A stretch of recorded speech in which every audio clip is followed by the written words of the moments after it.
two multimedia conglomerates share a sports entertainment company without driving each other crazy?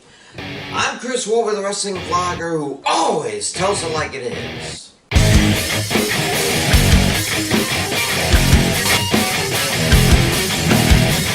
Last week, the Usos did what I hoped they wouldn't do. They beat Randy Orton and Riddle and took their Raw Tag Team Championships to be called undisputed WWE Tag Team Champions. And yet they are still holding both red and blue colored belts over their shoulders, as if the titles really weren't unified. Back at WrestleMania, Roman Reigns beat Brock Lesnar to grab his WWE Championship, joining it with the Universal Championship he's held since he returned in August 2020.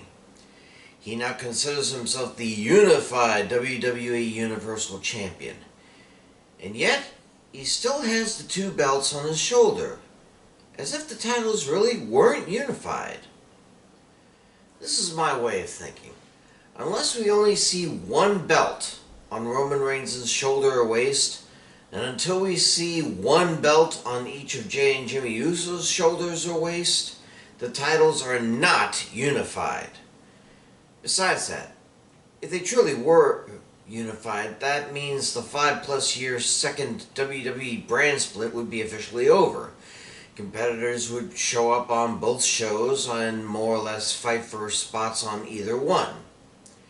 Survivor Series would go back to faces versus heels instead of SmackDown versus Raw.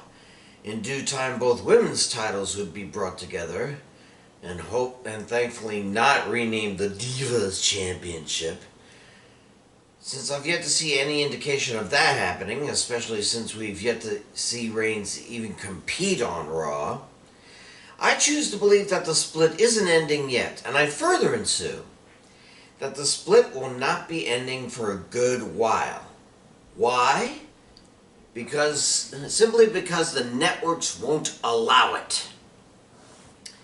Monday Night Raw has been a staple on the USA Network for nearly 30 years, except for that brief time they left for TNN/Spike TV for a few years, and then ended up destroying the channel when they left. And USA is owned by NBC, which is owned by Universal, which is owned by Comcast, one of the biggest cable TV companies that has yet to get a call from FCC concerning monopoly talk. NBC and Universal are known for more adult TV shows. The Law and Order franchise, Chicago Trilogy. This is there's very little that is family friendly in NBC's lineup. In fact, Universal has had to have an entire cable network dedicated to kids programming to try to balance it out. SmackDown has been all over the map. Originally on the minor network UPN, it moved with the merge of it and the WB into the CW, then shifted to My Network, not My Network, but the network called My Network, before giving up on broadcast for a while and slumming it on USA and Sci-Fi. But a few years ago, it was grabbed by Fox, the first network to challenge the Big Three back in the late 1980s. Of course, shortly after the WWE showed up on Fox, the company, or at least its entertainment wing, was bought up by Disney. And we know Disney is more of a family-friendly company. Oh, sure, Fox still shows more adult-centered content. Perhaps that's what the sale was all about. But for the most part, Disney is the Nintendo to Comcast's Xbox. These two mega companies have more or less ruled modern entertainment for decades, and I'm sure each one have made bids to take over the other several times over. Who knows, maybe one day they will merge, but until that day, they are at each other's throats trying to drag you over to the other side to stay.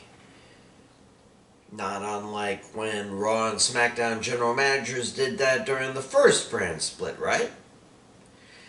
The difference is, these companies have a lot of money at their disposal.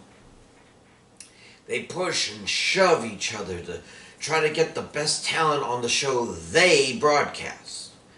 And now that the majority of the champions seem to be on SmackDown, I'm certain Disney is gloating and Comcast is fuming at the WWE.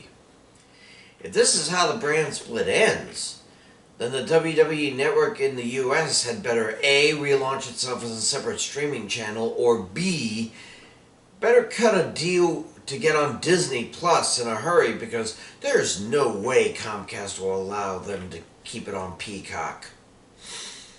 Sure, the re-merging of the brands would put the best people on both shows, but it would leave a lot of up-and-comers bumped off the shows and slumming on main event, or worse, perpetually stuck in NXT 2.0 until a major superstar retires or quits. Either way, the WWE Universe loses.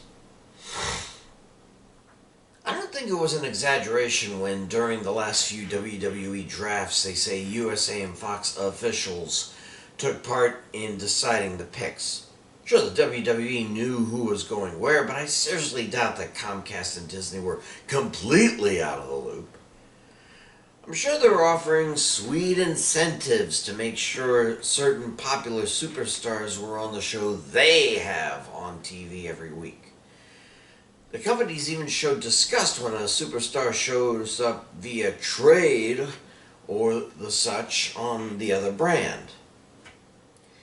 Because of this, as long as Raw is on USA and SmackDown is on Fox, the companies will do what they have to do to stop the WWE from ending the brand split. And that means, sometime fairly soon, Reigns will lose one or both of his titles, as will the Usos, and the status quo will be returned. But I probably have no idea how the relationship between the WWE, Comcast, and Disney truly are in this case. Maybe the brands will get back together and both mega companies will be fine with seeing all the most popular competitors on both their shows. Maybe the two are actually pretty civil with each other and will gladly go with anything Vince McMahon says he's doing with his company. Nah. I'm Chris Wolvie, the wrestling vlog, who always tells it like it is. Stay safe, pray for peace, and I'll see ya